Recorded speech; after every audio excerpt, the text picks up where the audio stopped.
the zombie ant fungus invasion. Hey there, readers who accidentally stumbled into this diary.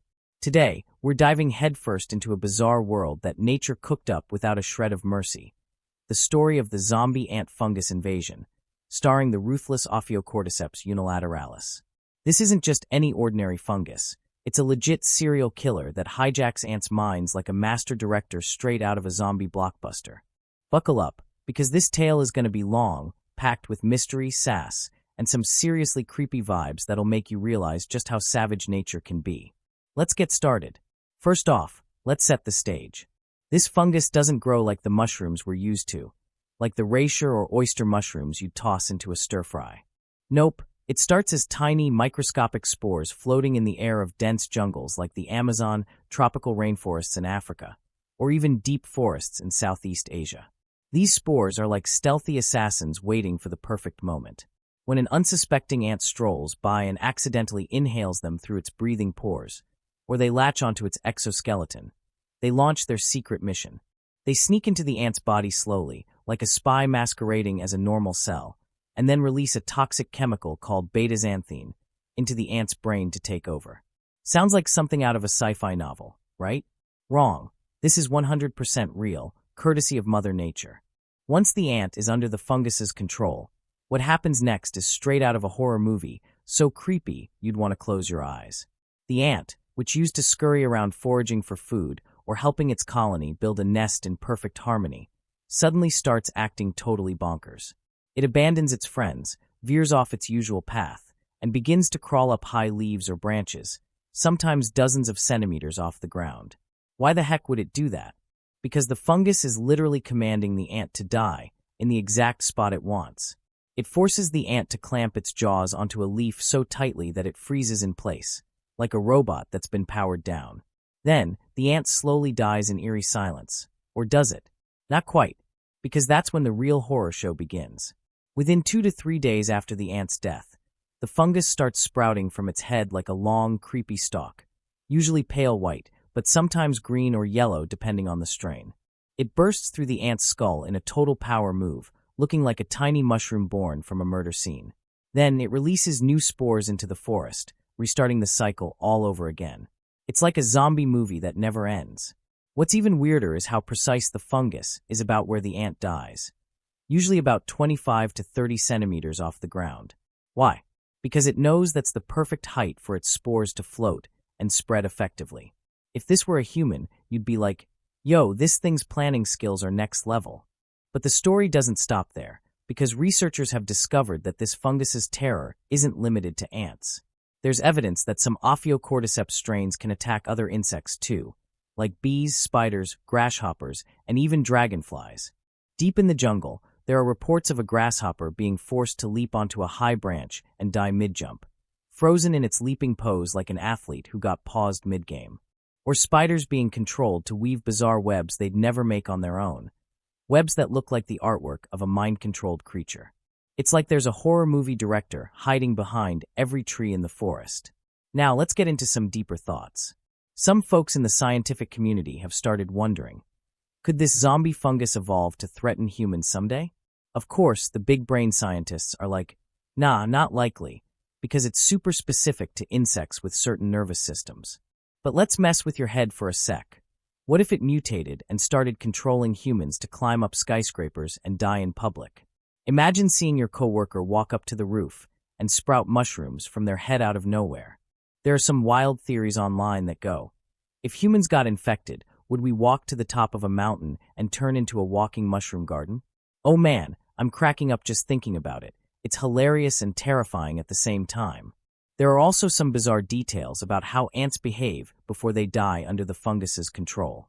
Some have been spotted doing extreme defensive moves, like raising their legs or curling up as if they're fighting an invisible enemy in their brain. Others spin in circles like they're drunk off jungle moonshine, except there's no booze in the forest. Some researchers think this might be the ant's final struggle before its brain gets fully taken over, which is kind of like a tiny war happening inside a little ant body that we never even noticed before. How wild is that?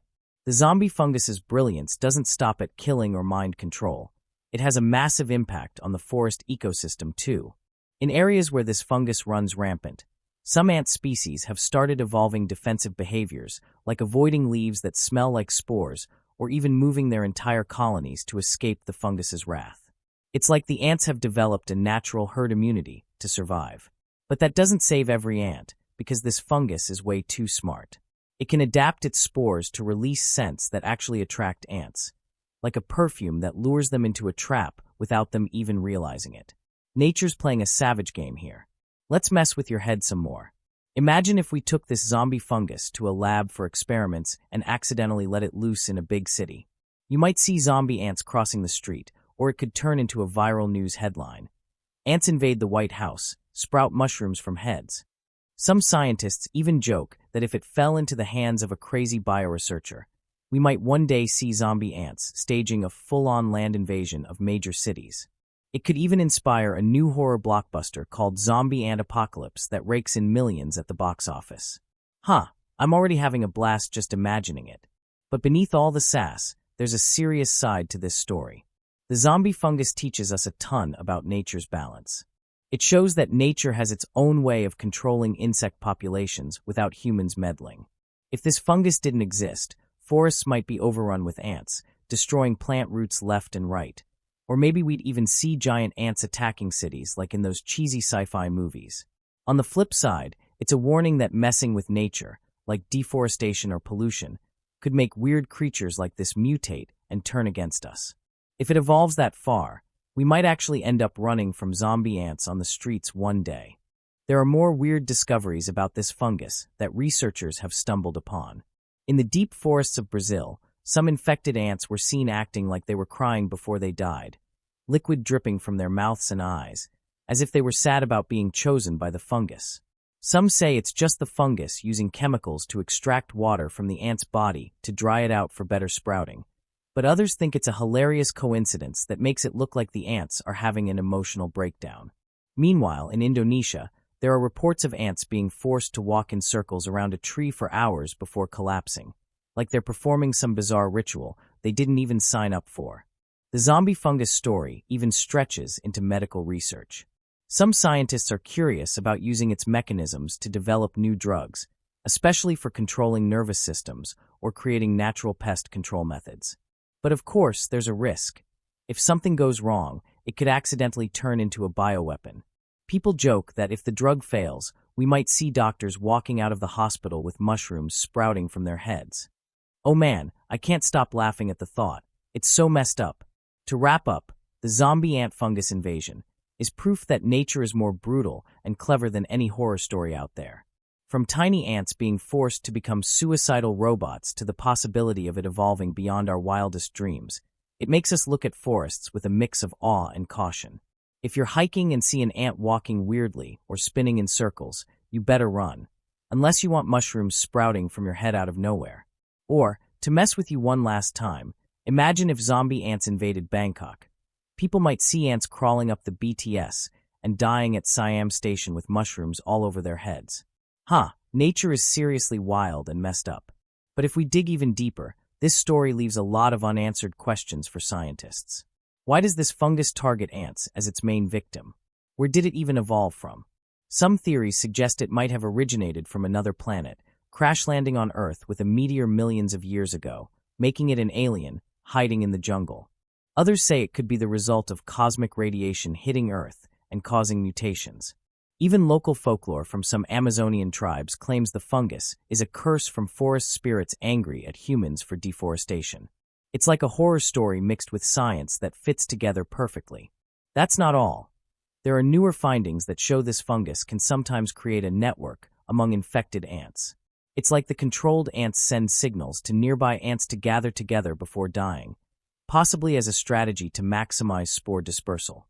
In a deep forest in Peru, researchers found hundreds of ants dead in a perfect circle around a giant tree, all with fungal stalks sprouting from their heads in sync, like a cult ritual in the jungle orchestrated by nature itself. Some researchers even nicknamed it the Ring of Zombies, which sounds both terrifying and hilariously twisted at the same time. Looking at the long-term impact, this zombie fungus might play a bigger role in changing forest ecosystems than we think. If too many ants die in one area, It could affect plants that rely on ants for pollination or seed dispersal. Or it might force other ant species to evolve new behaviors, leading to entirely new species. Some even predict that in the future, we might see ants that develop immunity to the zombie fungus, turning into super ants that can resist everything. If that happens, the jungle might turn into an all-out battlefield between ants and fungi. There are still tons of weird things waiting to be discovered, like how some fungi can change the color of their spores to blend into the environment and trick ants, or how they release scents that mimic plant smells to lure ants closer. Sometimes, the scent even imitates the smell of nectar from flowers, leaving scientists baffled about whether this fungus is smarter than it should be. Could it have a brain hidden in its spores? I'm getting carried away here. In the end, the zombie ant fungus invasion isn't just a weird story to laugh about. It's a mirror reflecting how much more nature has hiding up its sleeve. If we keep neglecting forest conservation, one day creatures like this might show up in our cities. It might not be ants, but something even scarier. So, the next time you're hiking, watch out for ants acting strange. You don't want mushrooms sprouting from your head out of nowhere. Nature is savage and hilariously twisted.